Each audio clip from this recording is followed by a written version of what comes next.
Anna Szabolcsi, I'm a medical doctor, pain specialist in London. The question is to Professor Agus. We mentioned about the new research on identifying the microbes now, which are modifying hormone metabolic process. What type of illnesses you can predict from the identifying this microbe, like diabetes or metabolic or hormonal illnesses? And the other related to this, you mentioned in your previous lecture that aspirin and statins are cheap, and it's important to give it widely to prevent illnesses. The same way as it's so expensive, or it's early stages to identify the microbe, would you suggest probiotics the same way? It's a great question. I mean, remember, with any disease, all the common diseases, there's a genetic component that could be anywhere from 10 to 50%, and there's the environmental component, of which microbiomics or the bacteria are part of it. And so there's that interplay between all of them. Microbiomics is a totally new field. Literally in the last month and a half, there was 5 papers in Nature, Science, and one other journal showing that we can start to characterize them. So your answer is, what percent of what disease are correlated? We don't know that yet. We're going to know that over the next 12 to 14 months. The studies are ongoing, and their guarantee will be a component. So you'll have a genetic component, a microbiomic component. There will be multiple different dimensionalities. And should you take probiotics? The problem is I don't know what probiotics are. Right? I don't know which bacteria they are. And even if they say it's a particular bacteria, what we've learned is there are hundreds of subtypes of each bacteria. And so the complexity of probiotics is such that we don't really understand them yet. We know in some cases they work, right? If you go on antibiotics and you take probiotics, you do much better from GI symptoms and from resistant bacteria. It works clearly in that setting. In terms of probiotic to prevent common diseases, heart disease, Alzheimer's, and others, we just don't know how to manipulate the specific probiotic yet. But I guarantee you that day is going to come.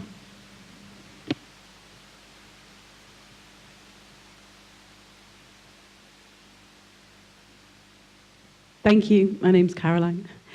Question for Dr. Agus and Professor Feuerstein. Where do you see medical ethics and perhaps the human psychology coming in as obstacles to this positivist approach where we pre-screen for everything and can prevent illness?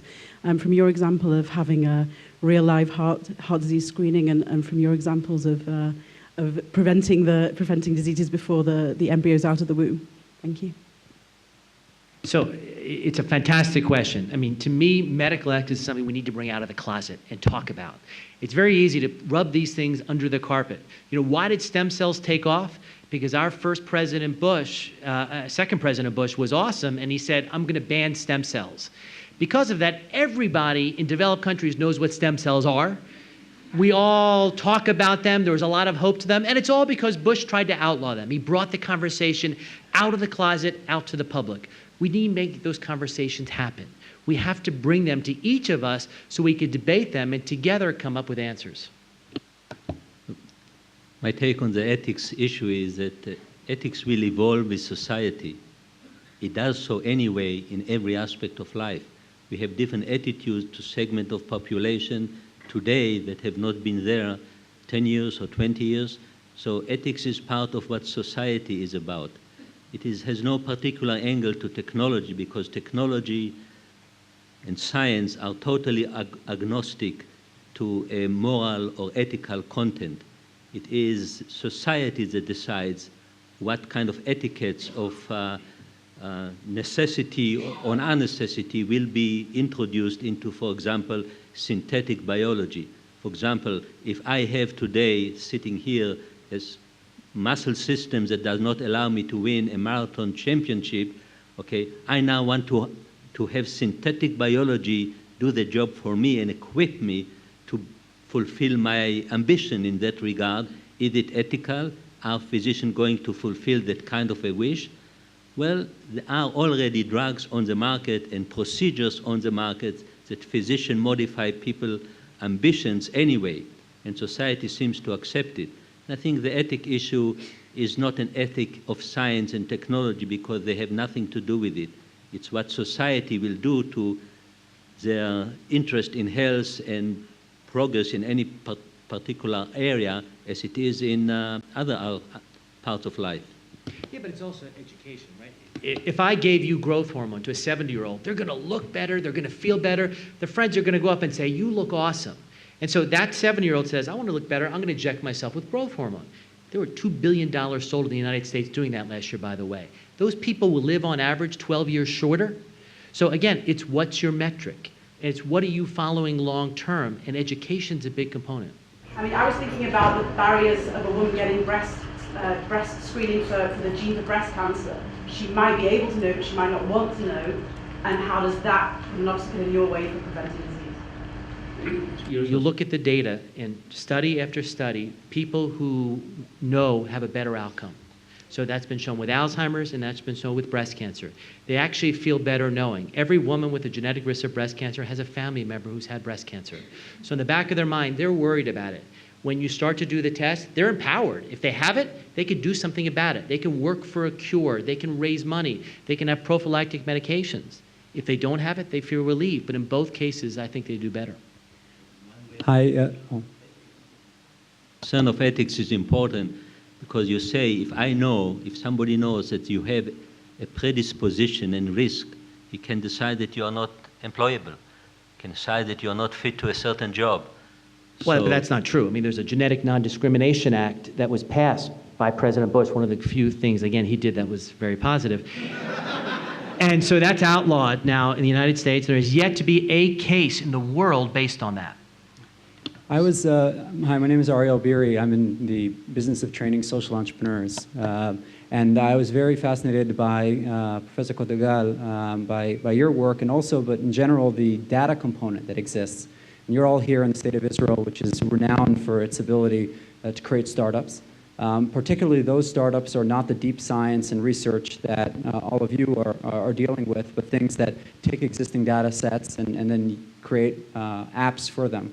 I'm wondering maybe you can give some of the people in this audience that I'm sure are involved in the startup economy a few tips or insights or thoughts as to what are problems that Israeli entrepreneurs could be working on to bring the future of medicine. I could start with a couple on my mind. In the acute care setting, there is a need for us to recognize, predict, and mitigate deterioration so we could pick it up at a much earlier stage.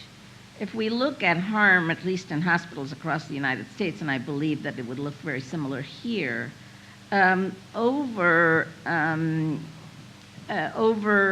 in average, about every 17 days, somebody is harmed seriously in a hospital.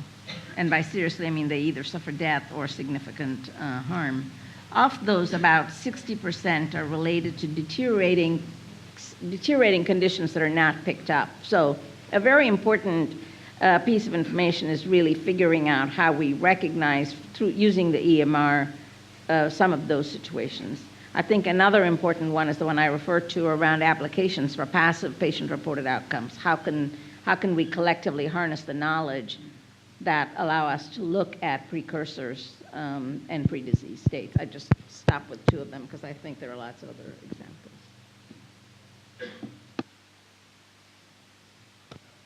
I'm just going to add a comment. If I were an Israeli entrepreneur and I heard and had looked at the study that just came out on the human microbiome, I'd start to track that and follow that because that's going to be an area where I think there are enormous business opportunities because very few companies in the world are at all focused on that. I think that's going to be a large emerging area. And I would like to add on that there is a change in the pace of progress. That is, in many cases, science today develops much faster than the set of clinical trials for developing a drug. And that inconsistency is one of the reasons for the very slow pace of development of finally approved medications. So things like the model that Dr. Feuerstein was mentioning are a necessity, an essential necessity to speed up development and follow the pace of science. Okay, first of all, I have one remark regarding what Professor Sorek said about the doctor that wrote the medications. Now doctors can't, and this about the conference as well, because everything is about tomorrow and computers and everything, a doctor can't scribe something on a piece of paper that nobody can read, that what used to be. Now it has to be printed in a computer so everybody can know what they're taking. What I was talking about is everybody's talking about how beautiful our species are and how big progress we're making to tomorrow and Facebook and computers and technology and everything. But there is no mouse with Alzheimer. We have to create it to make a model for our research, but there is no mouse, there is no rabbit with Parkinson's. Why can't we just learn from the past, from evolution, how the animals and what happened from there to now? Many of the genes were improved by evolution and by selection and by everything, but there were probably a few that were harmed. And there was a price to pay, and I believe that we can actually learn from mechanisms and family of genes and systems biology of other organisms to know what is wrong with us, that we get cancer, we get IBD, and everything else. Well, I absolutely agree. It's a great issue. And we get sick because we would like to live longer than those animals do. The Homo sapiens is the only species that outlives the reproductive years. So rabbits in the wild would never survive to an old age. No wonder they're not sick. You know, in the 50s, Japanese used to tell that they don't have neurodegenerative disease, and they didn't. They all died of cancer of the digestive system because they were polishing their rice on asbestos. As soon as that was abolished, life expectancy in Japan jumped in about 30 years. And today, in hotels in Japan, you find diapers for adults because they do have an aging population. They do have neurodegenerative disease. We are studying those diseases, and there's a lot of effort being spent. As I said, I think that much of the effort should go back to developing early diagnosis, and that would be the opening for newer and better therapies.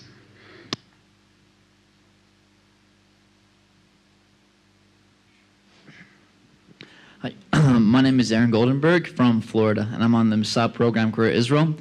I've read a couple articles on research that's saying that things like a walnut that resembles a brain, or the tomato, when you cut it open, it looks like the chambers of the heart, or the carrot looks like the cornea.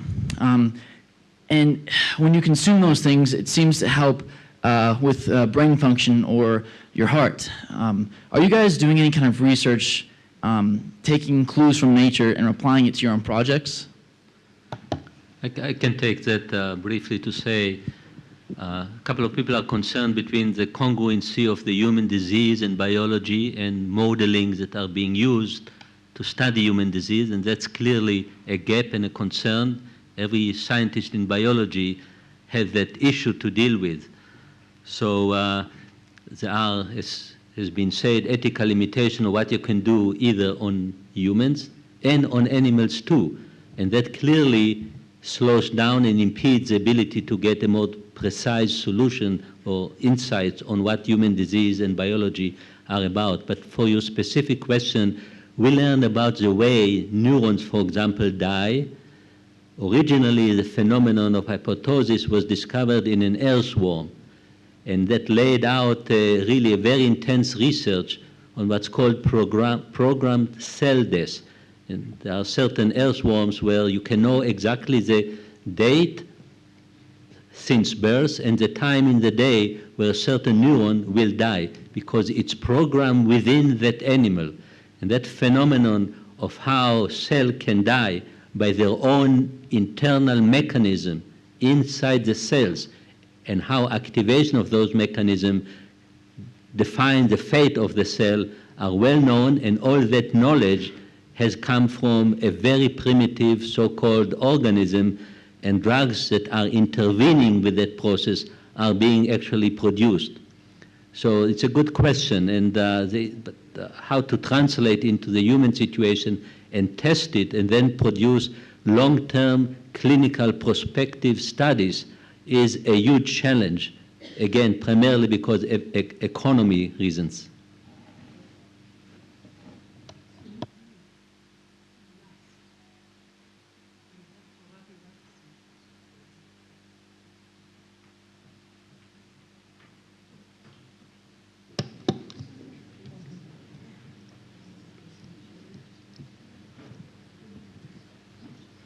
Hi, my name is Ofer Fainao from Hillel Yafe Medical Center and the Technion. My question is for Dr. Agus. With regard to cancer prevention and screening, what do you take into these new dogmas that are rising that we're probably over-screening for patients? Let's say mammographies are, the age for mammography is probably going to go up.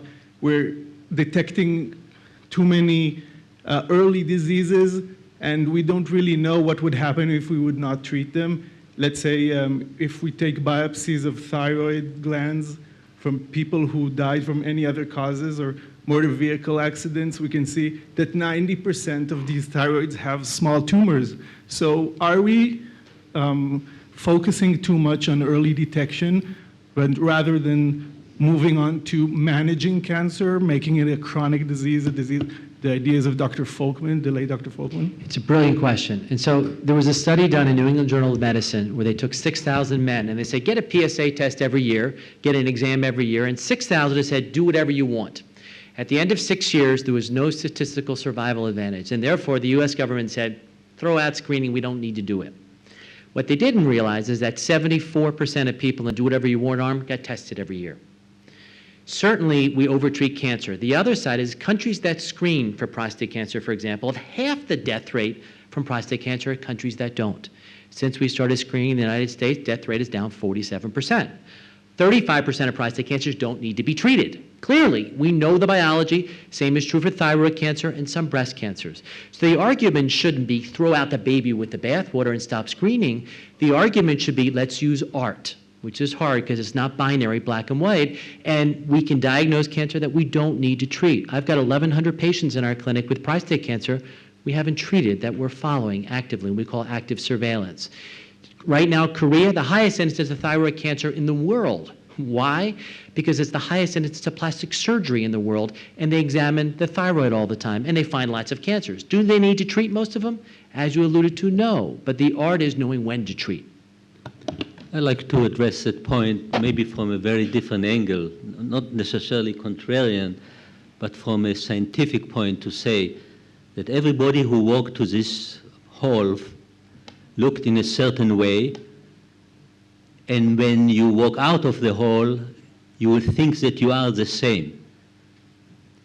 But genomically speaking and metabolically speaking, everybody in this room is already different since he came into the room. The point to be made that our blueprint, our DNA, changes sparsely. Have a mutation, we have somatic mutation, germ cell, maybe every decade or some years. Other things change on a scale of hours and days, and the metabolomic would change on a scale of second and sub-second. So, if we know that we are not the same constantly, and we can go back and forth on a baseline in a different format, and we don't think that we are changing, the very essence of our format of life, the way we live, is that everything changes all the time. And if you want to detect your disease or you risk for the disease, that train of thought forces you to be for your personal sake, not from population economics or ethics or convenience.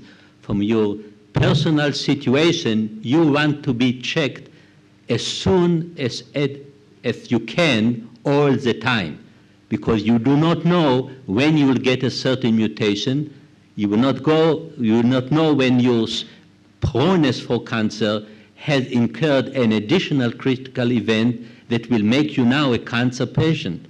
So from the ideology and the makeup of our life is that if you would have a system that will check you, for example, for 1 penny a day, every day you will go to be checked for your total being in order to make sure that you will catch a detrimental event as soon as possible.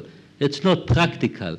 It's not even imaginable, but the fundamental of the biology of human and animal is that you change all the time, and it's in your best interest to detect your fatal change possibly as early as possible and manage it as effectively as possible.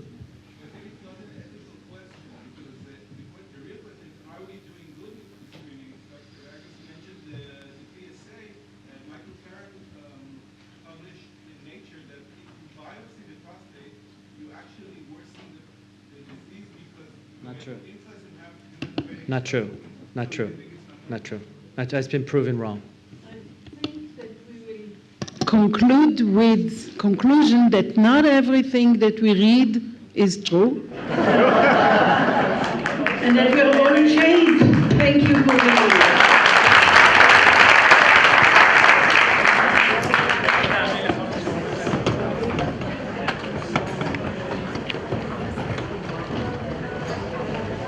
Thank you. Pleasure to meet you.